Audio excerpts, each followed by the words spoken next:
we'll start with this. On the heels of the kickoff press conference for the Bam Rodriguez versus Gallo Estrada fight, Eddie Hearn has declared that he wants to see Naoya Inoue versus Jesse Bam Rodriguez one day, as Bam has spoken to him about eventually moving up to bantamweight and super bantamweight. I know everybody likes their fantasy fights and are looking at Inoue going up to fight Gervonta Davis, but I quite like Bam fighting Inoue at 118 or 122. I don't. Bam hit the scene by jumping up 2 divisions on short notice to fight Carlos Cuadras for the newly vacated WBC title. I believe that was at super flyweight. And you can do that with a guy like Carlos Cuadras, who's solid. He's a solid fighter, but he's not Inoue. You don't jump up 2 weight classes for a guy like Inoue.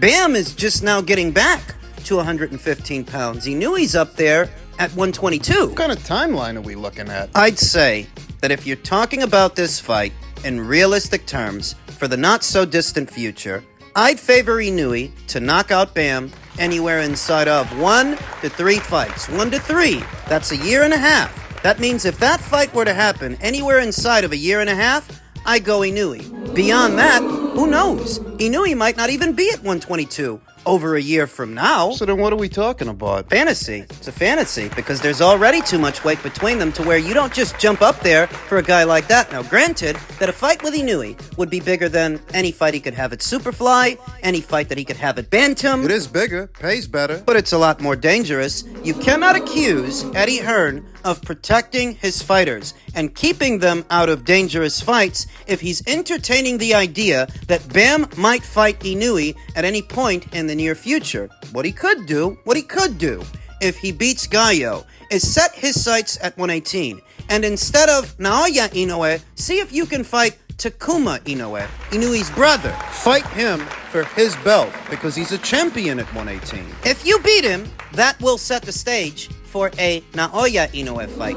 After that, maybe you can have one more fight at 118 or a fight at 122 to get your feet wet, acclimate before the big one. That's 3 fights. What did I just say? Anywhere inside of 3 fights, I favor Inoue to win. And that's if he's even there a year and a half from now.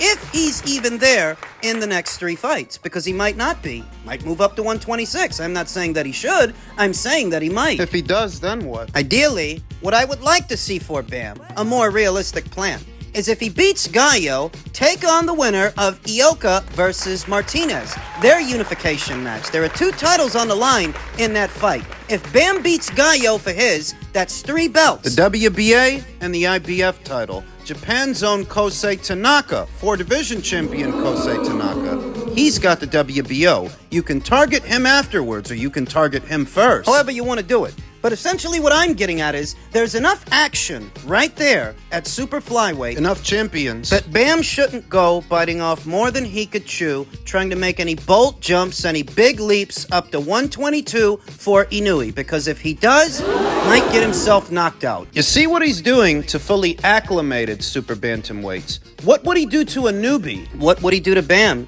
if he decided to jump up there ahead of schedule? And don't misunderstand me. I think Bam is an excellent fighter. I rate him. He is currently ranked on the Ring IQ pound for pound list, but make no mistake, he's several spots behind Inoue for a reason. This is not the kind of guy you just jump up and wait to fight. Give me Bam versus the winner of Martinez versus Ioka. Give me Bam versus Kosei Tanaka. Give me any one of those fights if he makes it past this one. But Inoue? He's too much for you. He is. And in 2, 3 fights from now, he'll still be too much for you. Better forget about that guy. Just saying, there are plenty of good fights right there to make at super flyweight. Focus on that. It's more realistic. But they're saying basically sign with PBC, but I'm in a 6-fight deal saying that I could be what?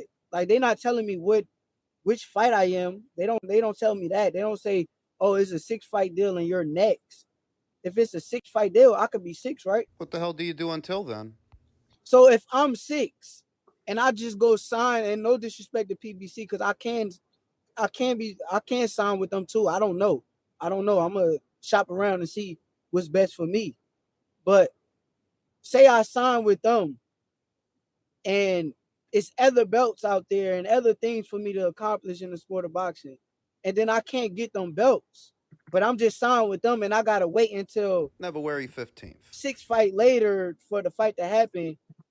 Is Coach Kenny saying some true shit, or is he saying some shit just being a coach Just being a coach. and playing mental warfare like you saying? Boxing has been taking crazy tolls, man. And what now you gotta be thinking about the unexpected nowadays. Yo, I hope that That's shit don't sound like I'm talking in circles, because certain people probably ain't gonna catch on what I'm saying, but I hope I was like clear. It was clear, concise, and those are valid concerns because at this time, Gervonta Davis has been saying that a Shakur Stevenson fight is somehow part of his existing deal when Shakur Stevenson's currently over there at Top Rank, and he's set to have his final fight of his existing Top Rank deal. So, if Shakur's a free agent after that, and what Gervonta is saying is true, It's not. he's just preying on the stupidity of the masses, because how could a fighter that's with a different promotional outfit, fighting on a different platform, be part of his deal? His contract. Shakur wasn't there when you signed it. You guys didn't agree to terms to fight. No, you're about to fight Frank Martin. You're running around telling the media whatever, stringing them along and stringing Shakur Stevenson along with this nonsense. Bullshit. So if he's a free agent after his next fight and you take care of business with Frank Martin, what do you need him to sign to the PBC for? You guys can fight right then and there. It's bullshit. Tyson Fury didn't have to make a commitment to the PBC to get Deontay in the ring the last 2 times. That was between Top Rank and the PBC. You think about Crawford. Crawford didn't have to make a long-term commitment to the PBC to get Spence in the ring. He went there, he beat him, now he's fighting on his own. What's the problem? Gervonta can't make a fight with a network and promotional free agent unless that free agent makes a commitment to the PBC. Have you noticed that the fighters that were committed to the PBC aren't even fighting on PBC shows? Look at how many of them are fighting in August. Tim Tszyu, Isaac Cruz, Rayo Valenzuela, David Morrell, Deontay Wilder jumped ship, Andy Ruiz jumped ship, Subriel Matias jumped ship. Michelle Rivera, Kenny Sims, the list goes on. These PBC fighters are floating away to the point where you have to ask, why would Shakur have to make a commitment to the PBC to get a Davis fight? That doesn't make any fucking sense. Shakur's a free agent after his next fight, the Artem Haratunian fight. On July 6th. After that, Top Rank won't be on the hook anymore. They won't have to give him those big guaranteed purses. They won't have to make fights for him. He might still work with them on and off, but the caveat is he won't be as big a priority to them because he's not their fighter. It's a free agent. So you sacrifice those perks for a little bit more autonomy, but autonomy to do what?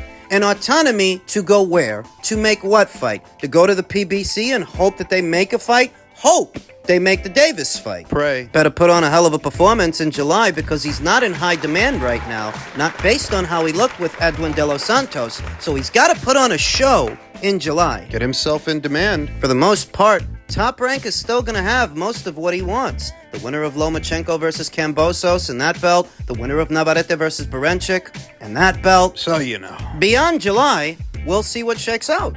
We'll see what happens. You want me to fight over there? Send me something first.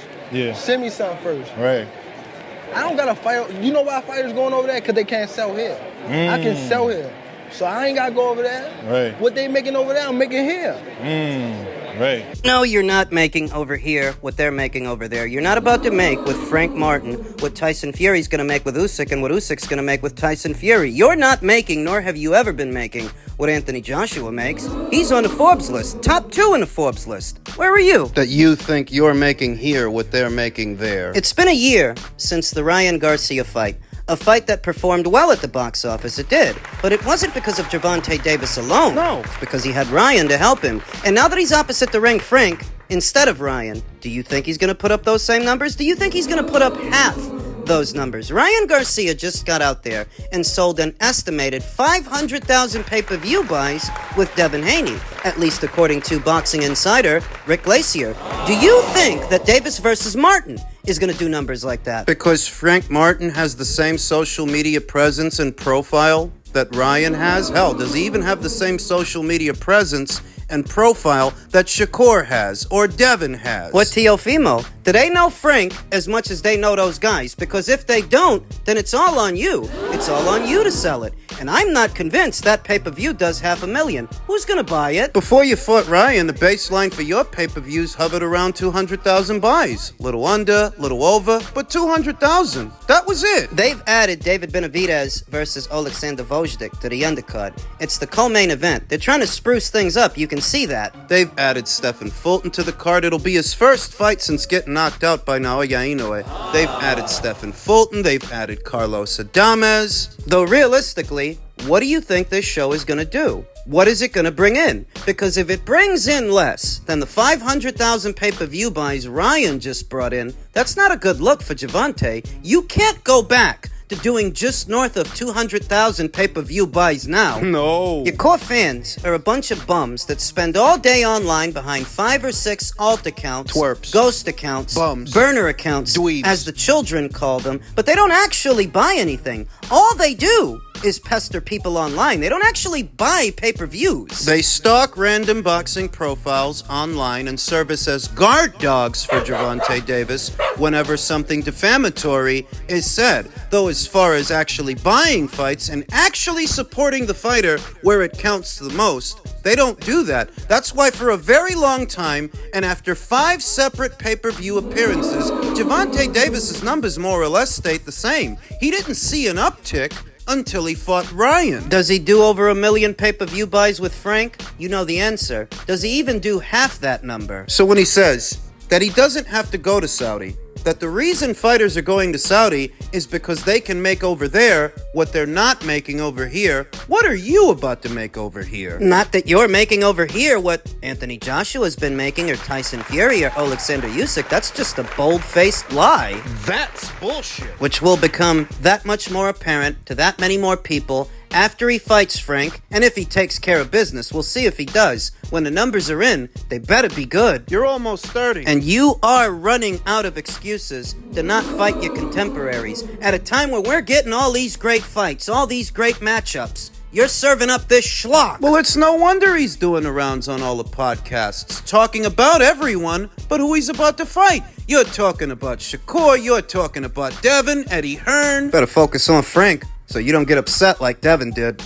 Finally, elsewhere in the world of boxing, a fan suggested to Errol Spence Jr. that a fight with Ryan would be lit, to which Errol Spence Jr. replied, "I'll legit beat his ass at the AT&T Stadium at 154 or 160 off the strength of him testing positive. But I don't take no tune-ups," to which Ryan responded, "Please, let's run it. I will gladly destroy you and finish the job. Crawford almost did. I will finish the job." To which Errol responded, "Tank didn't get to finish you because you quit like a hoe, like we knew you would do. Go find someone to play with." To which Ryan responded, "One thing we do know is I've never looked like this. Nah, it's giving Goonies. I'm screaming." Is that from the Crawford fight? Yeah, that's from the Crawford fight. Ryan continued, "Fuck you before I steal your bitch. Payback Derek, ho. That's how I'm coming, bitch." I will hit Errol so hard, he'll be cross-eyed for the rest of his life. He'll be wondering where he is, even though GPS is telling him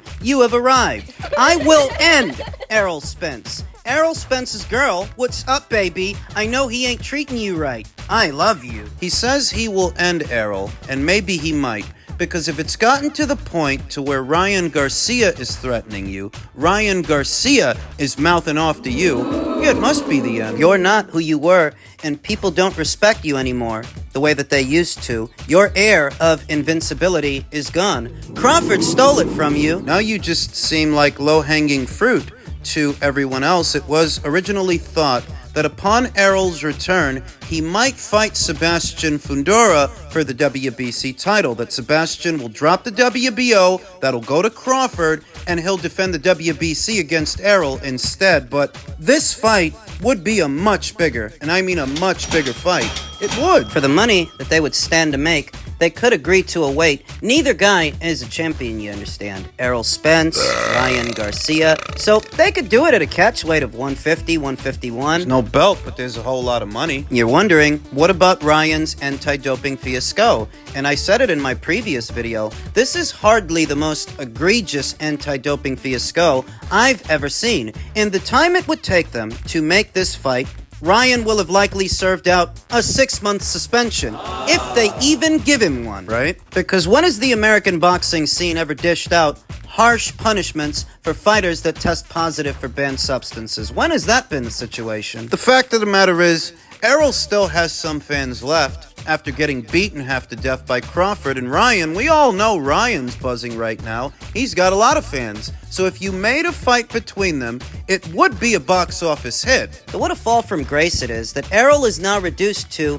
the JV League after having all his belts taken from him forcefully by Terrence Crawford. He's reduced to cannon fodder for Ryan Garcia, at least in Ryan's mind. Do you agree? Well, you saw what Errol said. He doesn't believe in tune-up fights. So, how long is it going to take to get Errol back in the ring? And if it's against Ryan, how many months will have passed? Because we're coming up on a year since the Crawford fight. You want to wait over a year to fight again? Okay. Or is all of this much ado about nothing? Because we know how much the Americans love that. Two guys arguing with each other out in the open, in public, shouting. Going back and forth like a bunch of broads. The gossip girls in America eat it up. They love stuff like this, even when it doesn't result in a fight. That Vlad TV crowd. You may be thinking to yourself, well, why are you talking about it? Because it's a distinct possibility. Because Errol Spence Jr., I suspect, really isn't in it for the long haul. So you can do that Fundora fight, you can do that,